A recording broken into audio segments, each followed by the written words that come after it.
This is Captain Jack, and this is part 2 of my 30 great Atari homebrew games video. If you haven't seen part 1, click on the link below. Or if you want to be a diva, you could watch this and then watch the other one, so you're watching it backwards. I mean, it makes no difference to me. I mean, I don't know. It would make me like a little angry, maybe. Anyway! The polish here is outstanding. When it looks like some indie PC game trying to imitate the Atari style, you know that whoever made this did some magic behind the scenes. This is Tower of Rubble, a port of a homebrew for the Commodore 64. Your goal is just to stay alive as the Tower of Rubble slowly sinks and expands around you. Not only do you have to avoid the water, but you also have to avoid the teleporter beams bringing new blocks in, as that is actually much more likely to kill you. It's also one of the few Atari games to have background music, and it manages to avoid sounding out of tune, which for this system is not easy.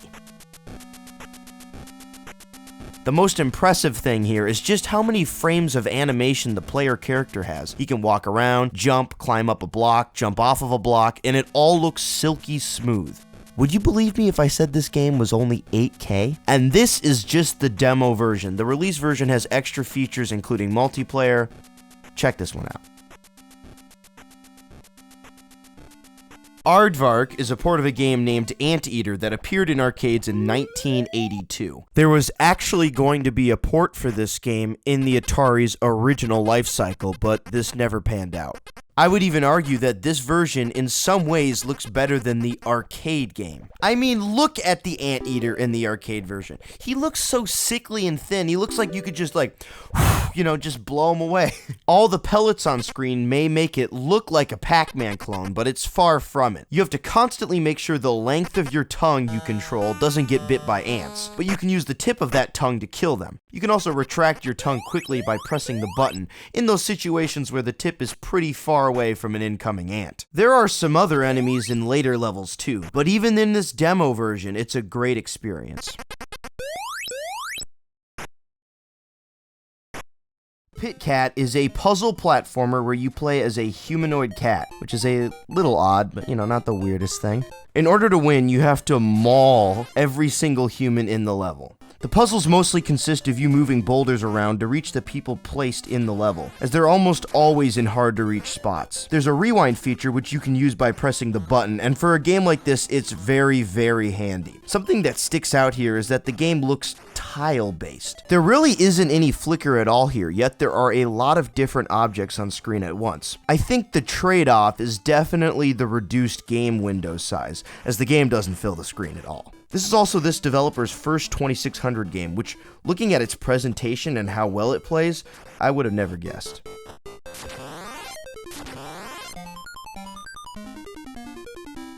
The creatively named The End 2600 is a port of a Konami arcade game named The End, released in 1980. It's kind of a Space Invaders with a twist. Instead of destroying your bases at the bottom, the drones take blocks away from your base to form 3 letters, which I'll let you guess what those 3 letters are. It's a well-done port, but the biggest loss of detail here is that mothership that roams around the top of the screen. It used to show you how many drones it had left to shoot out, but now that's just not possible anymore. It kind of gives you a rough estimate, though. It does still preserve the enemy count, though, as with the aid of flicker, there can be 6 enemies on screen, which is about the same as the original.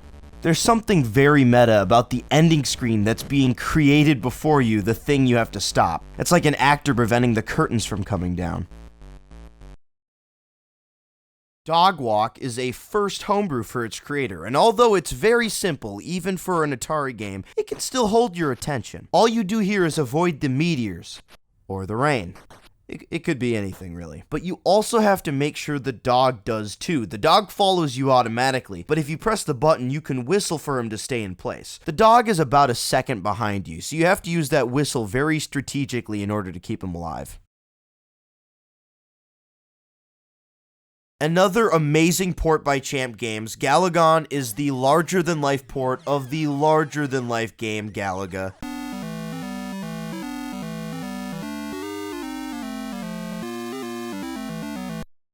Galagon has it all. I would argue it beats the official 7800 port. We've seen 2600 homebrew ports beat the official port that was on the same hardware, but I don't think we've ever seen them beat a version that was on the next generation of hardware. All the enemy types are represented, the music is perfect, the graphics, it's cliche to say, but they push the 2600 beyond its limit. Couple that with the new challenge mode that lets you just play through the bonus levels one by one, and the new simultaneous multiplayer. I don't know why this isn't in other versions of the game, and this could be considered the preferred way to play the game in general.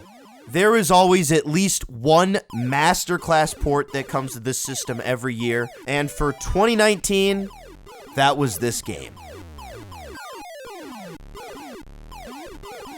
Here's Slide Boy in Maze Land. It's what I call an ice puzzle game, as the game is based around how Slide Boy can't stop sliding in a direction until something stops him, like he's sliding on ice. Now, we already saw a game like this with A-Star in my 25 Atari 2600 homebrew games video, but this one is much more fleshed out with enemies, sliding doors, and other interesting contraptions blocking you from the exit. It puts a much bigger emphasis on moving at just the right time than other games like this. Here, it's less about figuring out how to do something and more about doing that thing as fast as possible. But honestly, the best part about this game isn't even the game itself, it's that super cool looking level transition screen. Unholy has a fun premise. You play as a monk trying to find trapped people in a haunted mansion. Most of the gameplay is going from room to room, locating keys to open new hallways. Each room has 2 ghosts that spawn that you have to kill with your crucifix, which I like that weapon, it's a nice touch. The ghosts are randomized each time you enter a room, and different ghosts have different health amounts and speeds. You might get the super fast skull ghost or the super slow yet tanky helmet ghost. Moonlight Sonata is playing in the background, which adds to the creepiness. My favorite effect here, though, is the lightning going off in the windows. It's a nice little touch. Ninjish guy in low-res world may not try to razzle-dazzle you with fancy effects. It even uses flicker sparingly, but that doesn't prevent it from looking good with its very clean style. You control a ninjish-looking guy as you try to escape rooms full of creative traps, multiple enemy types, and even the occasional mini-boss here and there. There are 50 rooms in all, making this one of the longest Atari games I've seen. Obviously, the rooms are gonna make or break this type of game, and make it they do. Most of the levels here are original screens thanks to that 32K cartridge size, and the difficulty is just about right, so even on that first playthrough, you're gonna be able to clear through quite a bit of this game before running out of lives. Hugo Hunt is a port of a relatively unknown puzzle game made for the Atari 800 XL, a home computer that was released in the early 80s. The game has you find keys and various other items in order to reach the circle that ends each puzzle. The game is timed, but not in the way you think. Its timer counts in steps. With each step you take, the timer burns down just a little bit, and the little pellets restore it. This is by far your biggest enemy. There aren't too many maps, but they're well thought out. A couple other mechanics get added in here too. There are these teleporters that swap you with the last teleporter you just used, and that adds an extra element of planning into the mix. But by far the best mechanic that gets added in is the ghost. You see, once you beat all the levels, the game restarts, but now there's this ghost that slowly but mercilessly tracks you down. This is an awesome addition as it forces you to speed up your decision making, which leads to quite a bit more mistakes. A great little puzzle game that doesn't overstay its welcome. Local Hero is definitely the most customizable game on this list. It's a superhero game where you can play as any hero you want. You pick your skin, attack power, defense power, overworld ability, and boom! You're in the game. The map on the left represents the overworld city that you walk around in. Stepping on a red X gets you into a fight. The question mark has you rescue a civilian. And this weird Q thing, I don't really know what it does. I think it upgrades the bad guys, but it could do nothing. It doesn't really affect the game that much. The crown jewel here is that customization system. You can do anything. Like anything. You want Superman? Okay, you pick Blast as your attack. That's going to be your laser eyes. Armor, Superman has armor. And then Fly. So you fly over all the buildings. Flash is punch, speed, and heal, maybe. I bet he heals fast. His skin heals fast, probably. I don't know. Spider-Man is snare and sense. Are those webs? I don't know. How about you have some imagination, okay? It's a great system, but it becomes pretty clear that the best powers are punch, speed, and fly, so I made this guy to play through the game. There are a lot of enemies here. There's aliens, robots, Al-Qaeda, you name it, and it's probably in here. How about that? Great time. Mr. Yo-Yo is this developer's first attempt at an Atari homebrew game, and honestly, you really wouldn't be able to guess it. I love the idea. You press the button to move, and then press the joystick in the direction you want to shoot. It's an inversion of the usual control scheme. The goal each level is to collect the music notes at the bottom without getting caught by the creatures flying around the middle. At first this is kind of easy, but it gets much harder later on. There are these bouncing enemies that don't disappear unless you shoot them, and then eventually there are these scissor enemies that can just cut your cord entirely. They don't even need to touch you. There's also a level select, a non-simultaneous multiplayer mode, and this like co-op multiplayer mode where one person shoots and the other person controls the yo-yo. That's really unique. I had a lot of fun with that one.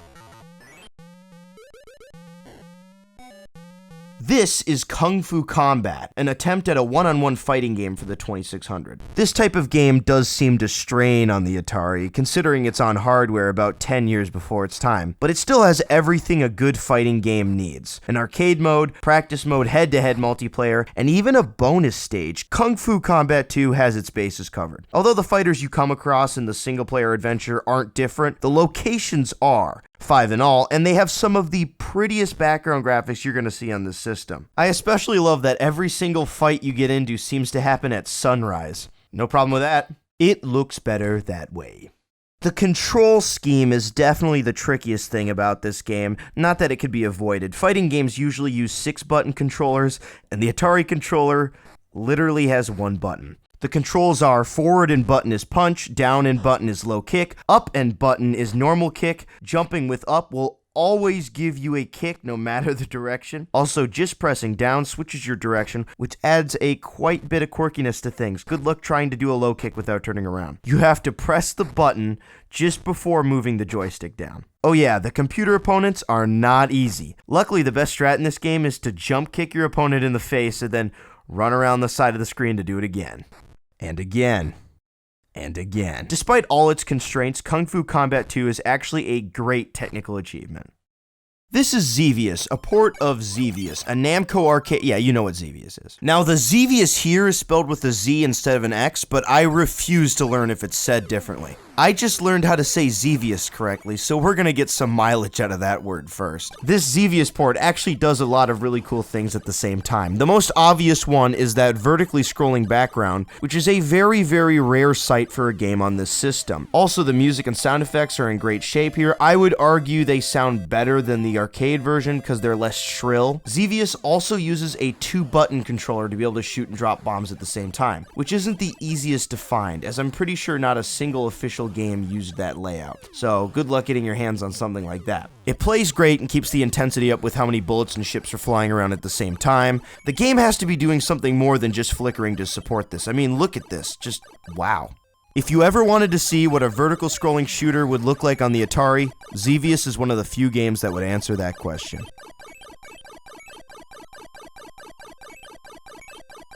Abyss of Chernobyl is a game based off the 1986 Chernobyl nuclear accident, which is a interesting choice for a game to say the least. I mean, that's like making a game based off the Titanic sinking. Now that would be... Oh! They did make a game like that. Jokes aside, Abyss of Chernobyl is a great game collection. That's right, this isn't one game. Rather, it's 5 games in one that each show an aspect of the Chernobyl disaster. There's actually a really cool technical wonder going on right in this menu itself. You see, as you click on a game, you will hear a very interesting sound. This is actually a sample of a real human voice playing on native Atari hardware. It's a sound clip from the HBO's Chernobyl miniseries of one of the scientists reacting to a radiation meter inside the plant. Not great or terrible. I don't know of any other examples where a real audio sample has been played on an Atari before, but correct me if I'm wrong. The first game is AZ5. This game is about using the control panel to try and prevent the plant from melting down. I'd love to tell you what the game is about, but I truly don't understand how to get anything to move. The black and white switch seems to do something. I got nothing. If anyone can figure out where I'm being stupid here, let me know. The second game, Hellgate, is about pouring graphite on the roaring nuclear fire in order to get the flame out. Now, you can't just fly over the fire because the radiation and heat destroys your helicopter and kills you. So you have to kind of swing the graphite from a distance into the fire. This game isn't that difficult once you get the hang of it, and it's a good time. The third game, Suicide Squad, refers to when divers had to go below the reactor in order to shut off water lines to prevent another explosion. Most of this game happens in complete darkness as you platform around for valves that clear each level of water. There is a radiation beam that follows you around that will kill you on contact. Luckily, the screen flashes red to tell you if it's nearby. This game is much trickier as the darkness, radiation, and the limited battery life of your flashlight are things that could easily kill you. The fourth game, Black Raven, has you shoot down radiated animals in a nearby town. The aiming here is interesting. If an animal gets below your line of fire, you just can't shoot at them and have to run away until they get back into it. Also, the music is a bit harsh. Although this is probably the worst game of the 5, the day-night cycle and the scrolling are cool technical achievements. The fifth and last game is 90 Seconds. Now, this is the best in the entire group. You're tasked with shoveling radioactive waste off the top of the reactor before you succumb to the poisoning. It's called 90 Seconds because in the real-life cleanup process, 90 seconds was thought to be the maximum amount of time you could be on the roof without suffering long-term effects. And so, in the game, you have 90, not in real time, seconds to clear off as much debris as possible. This concept translates so well to a game, from its inherent time limit to the multiple lives you have, that it's honestly kind of freaky. The difficulty scales just right, and the pressure to go faster and faster makes this a great time.